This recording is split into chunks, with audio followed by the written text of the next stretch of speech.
sino mang sumampalataya sa Kanya ay huwag mapahamak, kundi magkaroon ng buhay na walang hanggan. Tayo kanyang mga kasama sa buhay na walang hanggan. Subalit dahil nga po sa kasalanan ng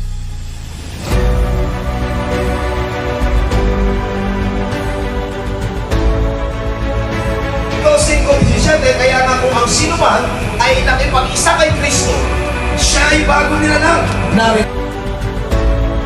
Akala mo, my soul, bless the Lord, oh my soul, and bless the Lord, oh my soul. Ang ginagawa po ng Diyos, pinapahawak ng Diyos sa ating mga kamay, ang ating kaaway sa ating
kami po ay natutuwa alak sa Panginoon tulad niya sa ginawa niya sa lugar namin sa Wesley.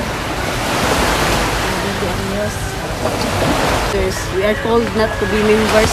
Ay magbabalita sa mga nangyari sa ating ginawa, mga kapatid, no?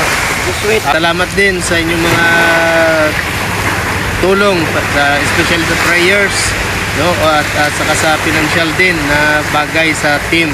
Malaking bagay po yun para maabot yung mga lugar na ating ginawa ng gawain, no? Grabe yung pagpapala ng Lord at na-enjoy din namin yung creation ng Panginoon. So presently nandito kami ngayon sa Socorro at ang ganda nung ginawa ng Diyos, mga kapatid, no? Nagkaroon tayo ng partnership with the local government, task force Pamatasan. Naging ka-partner natin sila sa pag-abot sa mga barangay. Sila na ang nagtitipon sa mga tao para po madali na lang nating ma-share yung salita ng Diyos. Mga kapatid, ito lang, samahan nyo po kami sa prayer na ang target po namin ay maikot itong buong Mindanao. Mga kapatid, patuloy nyo po kami ipag-pray at samahan na ang Diyos po ang gagamit sa atin o sa amin para sa kanyang kaluwalhatian.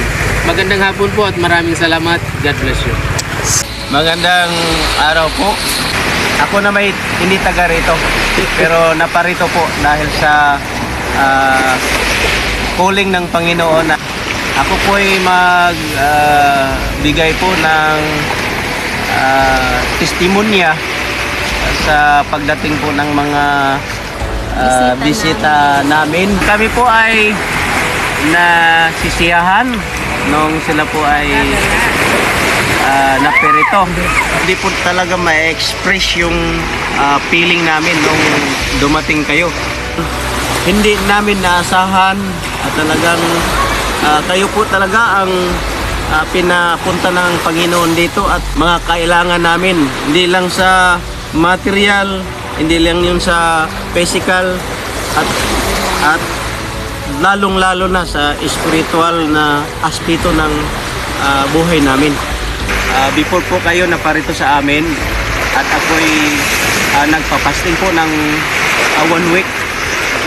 nagpe-pray po ako kung ano talaga ang mayroon sa inyo na ma-impart nyo sa aming simbahan, lalong-lalo na dito sa community namin. At talagang ako'y namangha. At yung lahat ng mabigat sa aking puso at kalauban at nadidrain po, ang masasabi ko dyan ay ipatuloy nyo po yung mga gawain nyo dahil marami pang mga tao na kagaya namin nangangailangan ng comfort. Kayo po ang pinadala ng Panginoon dito. Mapatuloy yung gawain dito dahil sa pag-work ng Panginoon sa inyong buhay.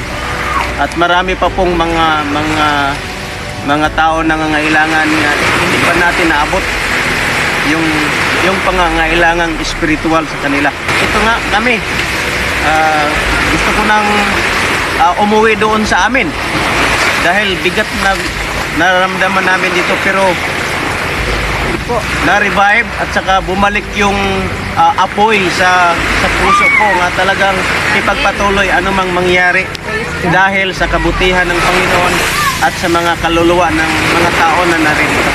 Pinag-pray namin kay Lord, magpadala ka sana ng magni-mentor sa amin spiritually tungkol sa pagpapatuloy sa gawain mo dito sa amin. Kasi dito sa Socorro, malakas kasi yung stronghold dito. Gawa nung daming grupo, daming kulto, daming nagpapatutuo na mga kulto dito sa amin.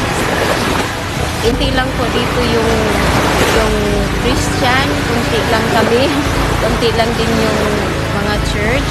We are so blessed having them as our partner in the ministry of Christ. So, salamat po, Pastor Ron and Pastor Arian and Salamat the po. whole team. Sobrang naku-full charge yung spiritual life namin kung paano mag-move forward sa gawaing siniset ni God sa amin.